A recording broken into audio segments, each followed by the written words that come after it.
Euh, Bonsoir. Voilà, j'ai une inspiration qui vient de m'arriver à l'instant même. Je, Lorsque je parcours le livre de 1 Corinthiens 15, 10, non, avant de lire 1 Corinthiens 15, 10, je me retourne vers Éphésiens 2, 8, 9 qui nous dit, car c'est par la grâce que vous êtes sauvés, par le moyen de la foi. C'est le don de Dieu. Après, chacun pourra compléter, hein. Et quand je me retourne vers 1 Corinthiens 15, 10, ça nous dit, par la grâce, alors là c'est Paul qui parle, par la grâce, je suis ce que je suis. J'ai travaillé plus que tous, non toutefois, non toutefois pas moi, mais la grâce de Dieu qui est avec moi.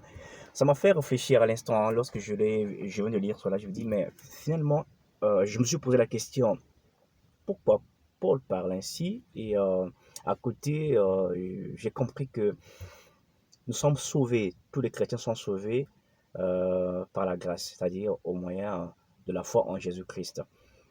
Mais il dit qu'il a travaillé plus que tous, non toutefois lui, mais la grâce de Dieu qui est avec lui. La grâce de Dieu qui est avec lui. Alors, du coup, je me suis posé la question, une question toute simple. Est-ce que tous les chrétiens vivent avec la grâce de Dieu? Est-ce que tous les chrétiens vivent avec la grâce de Dieu? Pourquoi je pose une telle question? Je vais sur un principe simple. Je constate que il y a des chrétiens qui obtiennent facilement les choses. C'est-à-dire, ils ont un problème, ils prient, ils intercèdent, et Dieu exauce leurs prières au plus vite. Et à côté, il y a d'autres chrétiens qui obtiennent difficilement les choses. Ils doivent batailler fort. Ils doivent, batailler très très fort pour obtenir gain de cause. Et parfois, j'ai fait un constat que le chrétien qui bataille très très fort, parfois mène une vie pieuse, une vie entre guillemets, je dirais, de sanctification. Parce que là encore, le mot sanctification, on va y revenir un jour, c'est tout un sujet en fait à développer. Mais celui qui mène cette vie pieuse, entre guillemets, a du mal à obtenir gain de cause. Et à côté, il y a un chrétien qui mène une vie comme cela, normal parfois, qui arrive à faire, qui parfois, entre guillemets, je dirais, déconne, mais qui obtient au plus vite, je dis bien, des solutions. Ça veut dire que les deux chrétiens n'ont pas la même situation vis-à-vis de Dieu. Qu'est-ce qui s'est passé là alors? C'est là où j'ai lu le passage où Paul vantait en fait les mérites, mais c'était en bien, c'était pas en mal.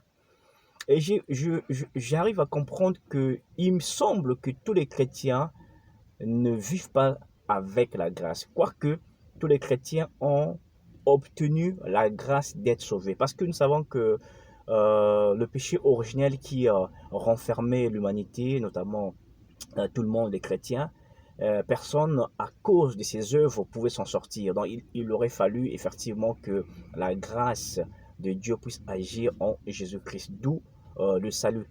Le salut, donc tous les chrétiens sont sauvés. Tous les chrétiens sont sauvés. Ceux qui ont cru en Jésus-Christ, ils sont sauvés au moyen de la foi en Jésus-Christ, comme déclare la Bible.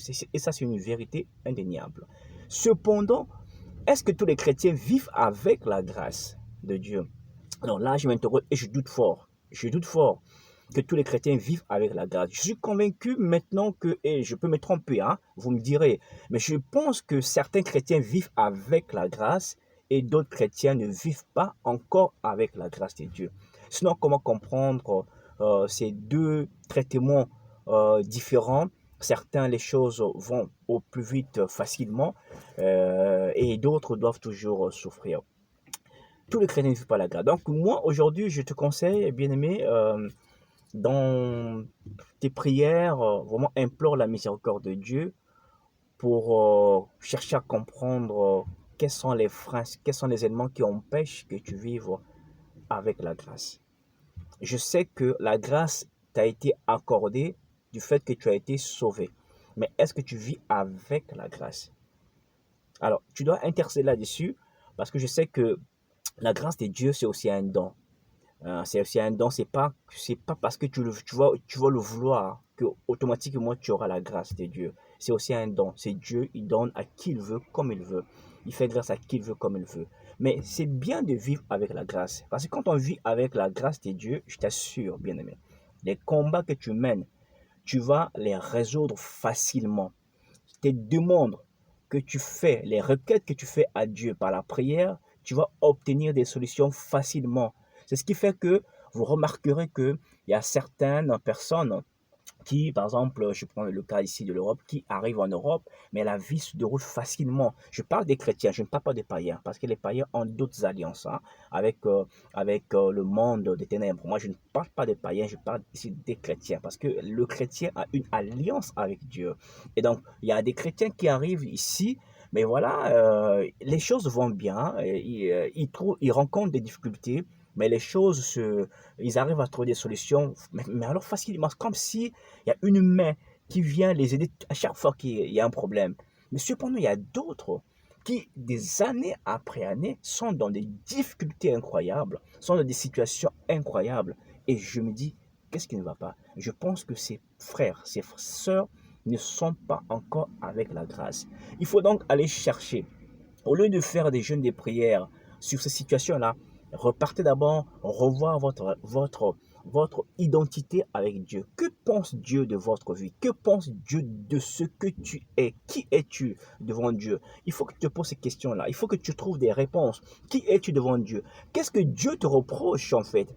Peut-être que tu es dans des alliances de famille. On ne sait pas. Peut-être que tu es dans des liens dans lequel Dieu ne trouve pas encore ton corps comme étant un dépôt de grâce. Il doit faire à ce que tu marches avec la grâce. Je n'en sais absolument rien. Mais c'est pas normal que tu sois dans des situations qui, pour résoudre tes problèmes-là, alors que tu es chrétien, tu dois peiner, tu dois alors batailler trop fort. Ça veut dire qu'il y a des situations, il y a des choses. Ici, je ne parle pas des solutions que tu peux avoir grâce à ton intelligence. Je ne parle pas des solutions que tu peux obtenir avec tes connaissances académiques. Je ne parle pas non plus des situations que tu peux résoudre facilement avec l'intellect. Je parle ici des situations spirituelles. Et si les situations spirituelles peuvent être résolues, et je suis convaincu aussi que cela va impacter ipso facto aussi ta vie de tous les jours. Donc, pour faire court, en lisant ce passage-là, ça m'a fait réfléchir et je pense et je suis convaincu, je peux encore me tromper, que tous les chrétiens ne vivent pas avec la grâce de Dieu. Quoique tous les chrétiens sont sauvés. Mais tous les chrétiens ne vivent pas encore avec la grâce de Dieu. Ceux qui vivent avec la grâce de Dieu, comme Paul, je vous assure, ils vont rencontrer des obstacles. Les montagnes vont s'ériger devant eux, mais ces montagnes vont être balayées par revers de la main comme si c'était un jeu d'enfant. Ils vont rencontrer les difficultés, mais les difficultés vont être résolues comme un jeu d'enfant.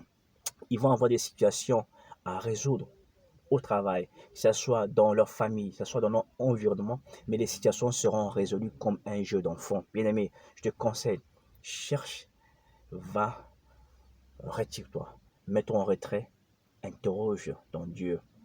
Est-ce que tu marches avec la grâce de Dieu ou bien tu es un chrétien qui n'a pas encore atteint la dimension de marcher avec la grâce de Dieu?